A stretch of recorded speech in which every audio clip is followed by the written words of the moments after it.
I know you want your voice to be heard on this. So a number of women have come forward. They've made allegations against your husband. Some of them go back more than 30 years. He has said they're lying. Do you believe him? I believe my husband. I believe my husband. This was all organized from the opposition. And with the details that they go, did they ever check the background of these women? They don't have any facts. And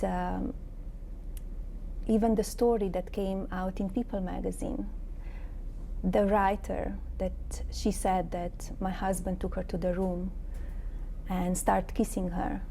She wrote in the same story about me that she saw me on Fifth Avenue, and I said to her, Natasha, how can we don't see you anymore? I was never friend with her. I would not recognize her. That never happened? Never happened. That's why I sent them the letter, because it discredited the story. Right, your lawyer has sent a letter to People magazine saying they have to retract. Yes, because it was not true. So how we could believe her? That never happened. I was never friend with her. I saw her, she interviewed us twice. She came to the wedding, and for that story, that's it. I would not recognize her on the street or ask her why we don't see her anymore. So that was another thing, like, you know, people come out saying lies and not true stuff. Has this whole campaign been harder than you expected? I mean, I know you said you came into this with your eyes open, but has it been tougher than you expected?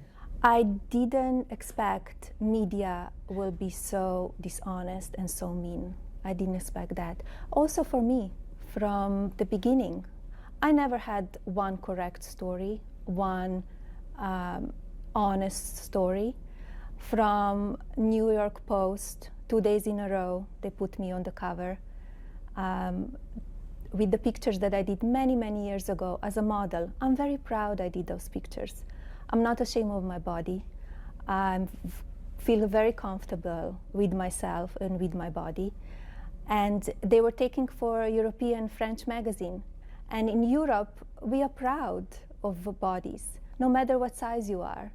And it was done as an art, as a celebration of female body. So they put it twice in a row. In that story, they put the date when pictures were taken wrong. They never called me when the pictures were taken. Right, there were allegations that it was much earlier than you were actually here. Correct, and suddenly it becomes, I'm here illegally, I was married before. I said, like, yeah, find me the husband that I was married before my husband. So there were a lot of dishonest stuff. And that surprised me, that they will not check the facts and that reporters will just write.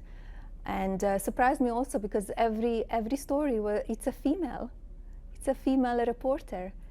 And that's why when they went too far on the website, one of the websites and newspapers, and the blogger as well, I said, this is it.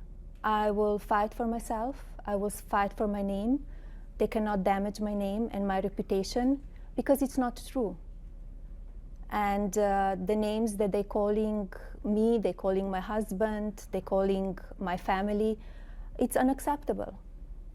In defending himself, and your husband has, again, categorically said these allegations are all false. Yes. He's made some comments about the way some of the women who are accusing him look. What do you think about that?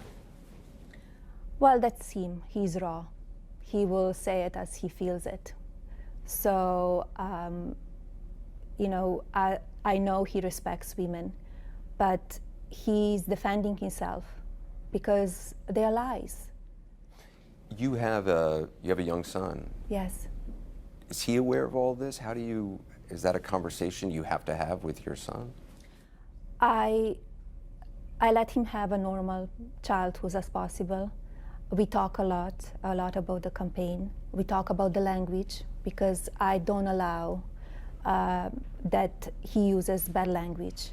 He's in that age, and all the boys are in that age. That, yeah, they say some bad words, and it's very normal. They're growing up.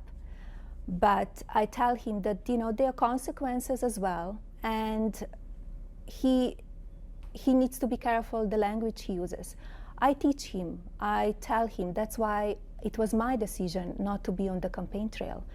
I don't listen to anybody about what to do, what to say it, when to do interviews.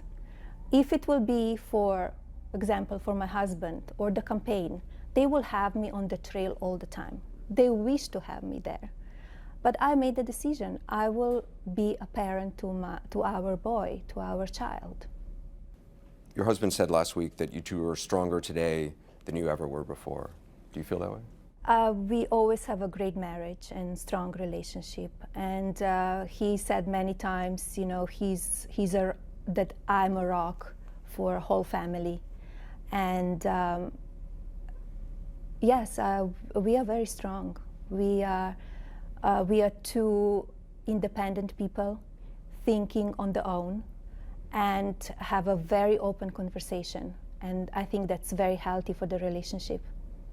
The other thing that's being talked a lot about on the campaign trail, your husband is saying he believes the election is rigged, that there's a lot of forces trying to rig it. Do you feel that as well? Well, I see it how the media is portraying. I see how they're reporting and what they want to say and what they don't want to say. They're going, just for example, he makes a speech 45 minutes long. They take a sentence out and they're going on and on and on about that sentence, nothing else. And he talks about the issues, and that's what American people want to hear. It's about issues, about jobs, about the future of our country, and that's what he wants to do. He wants to secure the borders, he wants to secure America, he wants to bring jobs back, he wants to bring economy back, and he's very passionate about American people because he knows he can do that.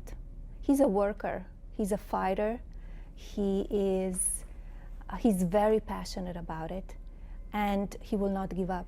He will fight till the end. And he will fight for American people as he's fighting now for himself.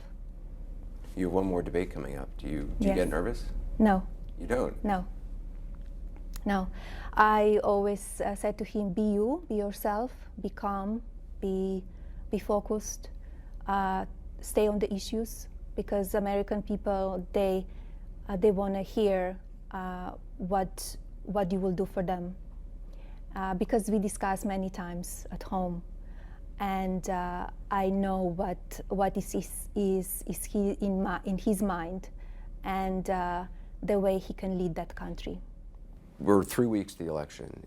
If you could let the American people know one thing about your husband, what would it be? Because right now, the latest polls show, I think, more than 60% of people believe your husband made some sort of unwanted advances. What do you want those people to know? What would you say to them? That my husband is kind and he's a gentleman, and he would never do that. That everything was organized and put together to hurt him, to hurt his candidacy. Organized by the opposition? By opposition, yes. Media, Clintons? Media, Clintons, yes. You think they're working together? Yes, of course. Last time you and I spoke, you talked about what you would hope to do in the White House. Have you given more thought to that? Where is your thinking right now? Well, my passion is the same, helping children and helping women. And also I see now in 21st century, the social media, it's very damaging for the children. We need to guide them and teach them about social media, because I see a lot of negativity on it, and we need to help them. It has some positive effects as well, because this is the life that we live in now, but has a lot of negativity as well. And I see more and more children being hurt by it. There's a lot of bullying that goes on. A lot of online. bullying. I stopped social media a year and a half. You did? I did. For yourself? For myself. I post some of the stuff, but I'm not posting. I'm not an attention seeker. My life is not a photo app. And I decided not to be on social media anymore because I see the negativity, and it's not healthy. It's not healthy. Do you tell Mr. Trump to not tweet so much? Yes, but that's his decision. He's an adult. He knows the consequences. I give him many advices, but you know, sometimes he listens, sometimes he doesn't, and he will do what he wants to do on the end, as I would do what I want to do. Well, thank you very much. Thank you.